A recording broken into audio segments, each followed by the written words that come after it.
ಜೈ ರಾಮಕೃಷ್ಣ. ನಮಸ್ತೆ. ಯುಗಾವತಾರ ಶ್ರೀರಾಮಕೃಷ್ಣ ಗ್ರಂಥಾಧ್ಯಯನಕ್ಕೆ ತಮ್ಮೆಲ್ಲರಿಗೂ ಸ್ವಾಗತ.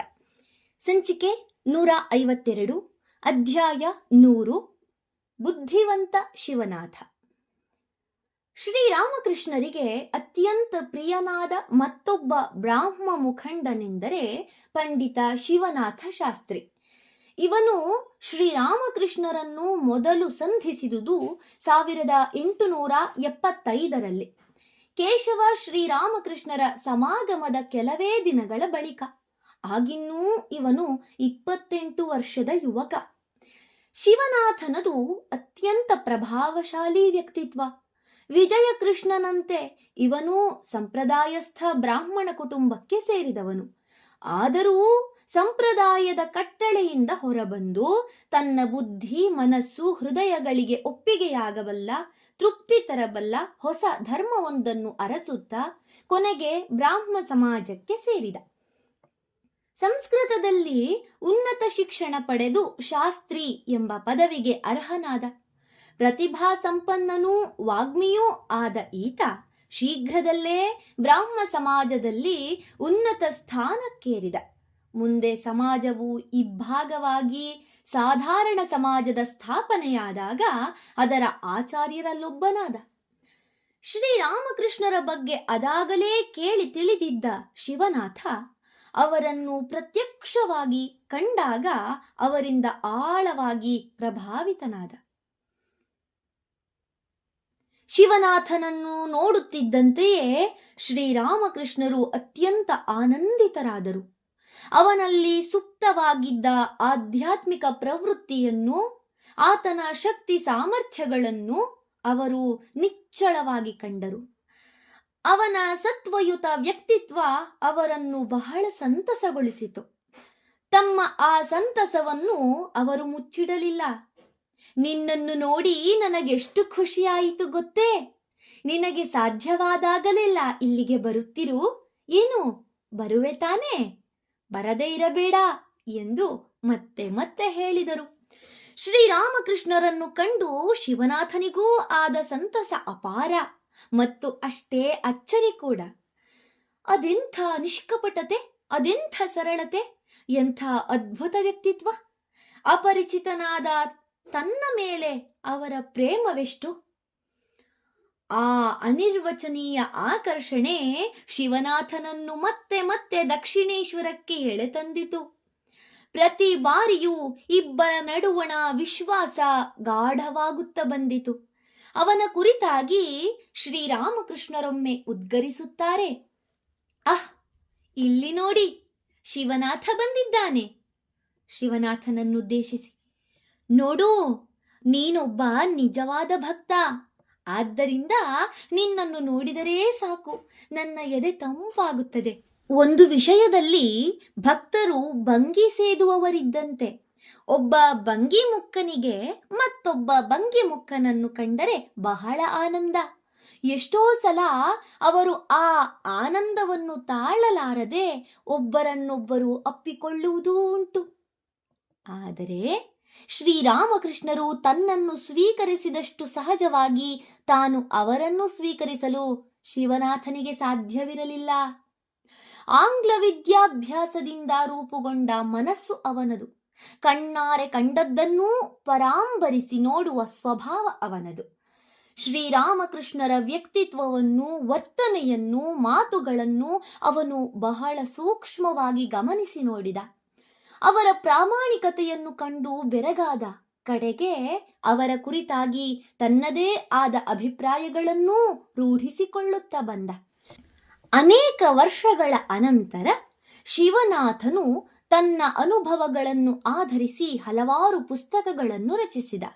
ಮೆನ್ ಐ ಹ್ಯಾವ್ ಸೀನ್ ಎಂಬ ಪುಸ್ತಕದಲ್ಲಿ ಒಂದೆಡೆ ಅವನು ಬರೆಯುತ್ತಾನೆ, ಶ್ರೀರಾಮಕೃಷ್ಣರ ಸ್ವಭಾವವನ್ನು ಪರೀಕ್ಷಿಸಲು ಉದ್ದೇಶಿಸಿದ ವ್ಯಕ್ತಿಯೊಬ್ಬನು ಅವರ ಕೈ ಮೇಲೆ ನಾಣ್ಯವನ್ನಿಟ್ಟ ಸಂದರ್ಭದಲ್ಲಿ ನಾನು ಸಾಕ್ಷಿಯಾಗಿದ್ದೆ. ನಾಣ್ಯವನ್ನಿಟ್ಟೊಡನೆಯೇ ಅವರು ತಮಗೆ ಬಹು ಸಹಜವಾದ ಭಾವಾವಸ್ಥೆಗೇರುತ್ತಿದ್ದರು ಮತ್ತು ಆ ನಾಣ್ಯವನ್ನು ತೆಗೆಯುವವರೆಗೂ ಹಾಗೆಯೇ ಪ್ರಜ್ಞಾಹೀನರಾಗಿರುತ್ತಿದ್ದರು. ಧರ್ಮಾನುಷ್ಠಾನ ಮಾಡಬೇಕೆಂಬವನು ತನ್ನ ಲೌಕಿಕ ಸಂಬಂಧಗಳನ್ನು ವ್ಯವಹಾರಗಳನ್ನು ಯಾವ ರೀತಿಯಲ್ಲೂ ಬದಲಿಸಿಕೊಳ್ಳಬೇಕಿಲ್ಲ ಅಥವಾ ಅವುಗಳಿಂದ ವಿಮುಖವಾಗಬೇಕಿಲ್ಲ ಎಂಬುದು ಶಿವನಾಥನ ದೃಢ ನಂಬಿಕೆ. ಯೋಗ ಭೋಗಗಳನ್ನು ಒಟ್ಟಿಗೆ ಅನುಭವಿಸಬಹುದೆಂಬುದೇ ಅವನ ಅಭಿಮತ. ಇಂಥವನಿಗೆ ಕಾಮಗಂಧದ ಸೋಂಕೇ ಇಲ್ಲದ ಸ್ಫಟಿಕ ಶುದ್ಧವಾದ ಶ್ರೀರಾಮಕೃಷ್ಣರ ಜೀವನದ ಮಹತ್ವವನ್ನು ಅರಿತುಕೊಳ್ಳಲು ಸಾಧ್ಯವೇ ಇರಲಿಲ್ಲ. ವಿವಾಹಿತರಾದರೂ ಶ್ರೀರಾಮಕೃಷ್ಣರು ಅಸ್ಖಲಿತ ಬ್ರಹ್ಮಚರ್ಯವನ್ನೇ ಆಚರಿಸುತ್ತಿರುವರೆಂಬ ಸಂಗತಿ ತಿಳಿದಾಗಲಂತೂ ಅವನಿಗೆ ಆಘಾತವೇ ಆಯಿತು. ಈ ವಿಷಯವಾಗಿ ಅವನು ತನ್ನ ಗ್ರಂಥದಲ್ಲಿ ಬರೆಯುತ್ತಾನೆ: ಶ್ರೀರಾಮಕೃಷ್ಣರ ಪತ್ನಿ ತಮ್ಮ ಹಳ್ಳಿಯ ಮನೆಯಲ್ಲಿ ವಾಸವಾಗಿದ್ದರು. ಹೀಗೆ ಅವರು ತಮ್ಮ ಪತ್ನಿಯಿಂದ ಹೆಚ್ಚು ಕಡಿಮೆ ಅಗಲಿಯೇ ಇದ್ದು ಬಿಟ್ಟರು. ಒಂದು ದಿನ ನಾನು ನನ್ನ ಸ್ನೇಹಿತರ ಬಳಿ ಅವರ ಪತ್ನಿ ವಿವಾಹವಾದರೂ ವಿಧವೆಯಂತೆ ಇರುವಂತಾದುದರ ಬಗ್ಗೆ ಮಾತನಾಡುತ್ತಾ ಅವರ ವರ್ತನೆಯನ್ನು ಖಂಡಿಸುತ್ತಿದ್ದೆ.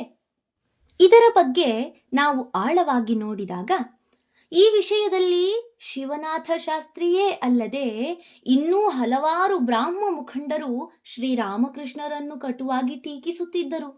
ಇದಕ್ಕೆ ತಾತ್ವಿಕ ಭಿನ್ನಾಭಿಪ್ರಾಯಕ್ಕಿಂತ ಹೆಚ್ಚಾಗಿ ಶ್ರೀರಾಮಕೃಷ್ಣರು ತಮ್ಮ ಮುಖಂಡನಾದ ಕೇಶವ ಚಂದ್ರಸೇನನ ಮೇಲೆ ಬೀರಿದ ವರ್ಚಸ್ಸನ್ನು ಕಂಡು ಇವರಿಗುಂಟಾದ ಆಕ್ರೋಶವೇ ಕಾರಣ ಎಂದು ಶ್ರೀ ರೋಮಾರೋಲಾ ತಮ್ಮ ದ ಲೈಫ್ ಆಫ್ ರಾಮಕೃಷ್ಣ ಎಂಬ ಗ್ರಂಥದಲ್ಲಿ ಬರೆಯುತ್ತಾರೆ. ಈಗ ಶಿವನಾಥ ಮುಂದುವರಿಸುತ್ತಾರೆ: ಆಗ ಅವರು ನನ್ನನ್ನು ಬದಿಗೆ ಕರೆದು ಕಿವಿಯಲ್ಲಿ ಪಿಸುಗುಟ್ಟಿದರು. ಆ ಬಗ್ಗೆ ಏಕೆ ಟೀಕೆ ಮಾಡುತ್ತೀಯೇ? ಅದಿನ್ನು ಅಂದರೆ ಸಾಂಸಾರಿಕ ಜೀವನವಿನ್ನು ನನ್ನಿಂದ ಸಾಧ್ಯವೇ ಇಲ್ಲ. ಅವೆಲ್ಲ ಅಂದರೆ ಕಾಮನೆಗಳೆಲ್ಲ ಯಾವಾಗಲೋ ಸತ್ತು ಹೋಗಿವೆ. ಮತ್ತೊಂದು ದಿನ ಅವರ ಕಾಮಕಾಂಚನ ತ್ಯಾಗದ ಬೋಧನೆಯನ್ನು ಟೀಕಿಸುತ್ತಾ ನಾನು, ನಮ್ಮ ಬ್ರಾಹ್ಮ ಸಮಾಜದ ಕಾರ್ಯಪ್ರಣಾಳಿಯಲ್ಲಿ ಸ್ತ್ರೀಯರ ಪಾತ್ರ ಇದ್ದೇ ಇರುತ್ತದೆ. ನಮ್ಮದು ಸಾಮಾಜಿಕರ ಧರ್ಮ, ಸಾಮಾನ್ಯರ ಧರ್ಮ. ನಾವು ಸ್ತ್ರೀಯರಿಗೆ ಶಿಕ್ಷಣ ಕೊಡುತ್ತೇವೆ, ಸಾಮಾಜಿಕ ಸ್ವಾತಂತ್ರ್ಯ ಕೊಡುತ್ತೇವೆ ಎಂದು ಘೋಷಿಸಿದೆ. ಹೀಗೆನ್ನುತ್ತಿದ್ದಂತೆಯೇ ಆ ಸಂತರು ಉದ್ವಿಗ್ನರಾದರು. ಅವರಲ್ಲಿ ಆಳವಾಗಿ ಬೇರು ಬಿಟ್ಟ ನಂಬಿಕೆಗಳಿಗೆ ವಿರುದ್ಧವಾಗಿ ಯಾರಾದರೂ ವಾದಿಸಿದರೆ ಅವರು ಹಾಗೆಯೇ ಉದ್ವೇಗಗೊಳ್ಳುತ್ತಿದ್ದುದು. ಮತ್ತು ಅವರಲ್ಲಿ ನಮಗೆಲ್ಲ ಬಹಳ ಮೆಚ್ಚುಗೆಯಾದ ಅಂಶ ಅದು. ಅವರು ಉದ್ಗರಿಸಿದರು: ಹೋಗು ಹೋಗೋ ಮೂರ್ಖ, ಆ ಹೆಂಗಸರು ನಿಮಗಾಗಿ ತೋಡುವ ಹಳ್ಳದಲ್ಲಿ ಬಿದ್ದು ಸಾಯಿ. ಬಳಿಕ ನನ್ನನ್ನೇ ದುರುಗುಟ್ಟಿ ನೋಡುತ್ತಾ ಹೇಳಿದರು: ಎಲ್ಲೋ, ತೋಟಗಾರನು ತನ್ನ ಎಳೆಯ ಸಸಿಯನ್ನು ಕಾಪಾಡಲು ಏನು ಮಾಡುತ್ತಾನೆ ಹೇಳು? ಅದನ್ನು ದನಕರುಗಳಿಂದ ರಕ್ಷಿಸಲು ಬೇಲಿ ಹಾಕುವುದಿಲ್ಲವೇ? ಮತ್ತು ಆ ಸಸಿ ಬೆಳೆದು ಮರವಾದ ಮೇಲೆ ಬೇಲಿಯನ್ನು ತೆಗೆದು ಅದು ತನ್ನಷ್ಟಕ್ಕೆ ಬೆಳೆದುಕೊಳ್ಳಲು ಬಿಡುವುದಿಲ್ಲವೇ? ನಾನೆಂದೆ, ನಿಜ, ತೋಟಗಾರರು ಮಾಡುವುದು ಹಾಗೆಯೇ. ಆಗ ಅವರೆಂದರು, ನಿನ್ನ ಆಧ್ಯಾತ್ಮಿಕ ಜೀವನದಲ್ಲೂ ಹಾಗೆಯೇ ಮಾಡು. ಮೊದಲಿಗೆ ಸ್ತ್ರೀಯರನ್ನು ದೂರವಿಡು, ಶಕ್ತನಾಗು, ಪ್ರಗತಿ ಹೊಂದು, ಆಮೇಲೆ ಬೇಕಾದರೆ ಅವರೊಂದಿಗಿರಬಹುದು. ಆಗ ನಾನು ಹೇಳಿದೆ, ಆದರೆ ಸ್ತ್ರೀಯರ ಪಾತ್ರ ಆ ದನಕರುಗಳಂತೆ ವಿನಾಶಕಾರಿಯಾದದ್ದು ಎಂಬ ಮಾತನ್ನು ನಾನು ಒಪ್ಪುವುದಿಲ್ಲ. ನಮ್ಮ ಎಲ್ಲ ಆಧ್ಯಾತ್ಮಿಕ ಹೋರಾಟಗಳಲ್ಲೂ ಸಾಮಾಜಿಕ ಮುನ್ನಡೆಯಲ್ಲೂ ಅವರು ನಮ್ಮ ಸಂಗಾತಿಗಳು, ನಮಗೆ ನೆರವಾಗುವವರು. ಆದರೆ ಇದು ಅವರಿಗೆ ಒಪ್ಪಿಗೆಯಾಗಲಿಲ್ಲ.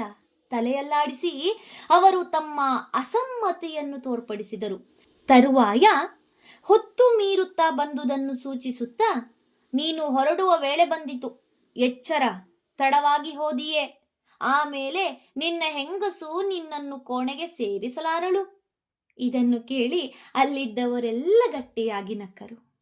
ಧನ್ಯವಾದಗಳು. ಮುಂದುವರಿದ ಭಾಗವನ್ನು ಮುಂದಿನ ಸಂಚಿಕೆಯಲ್ಲಿ ನೋಡೋಣ.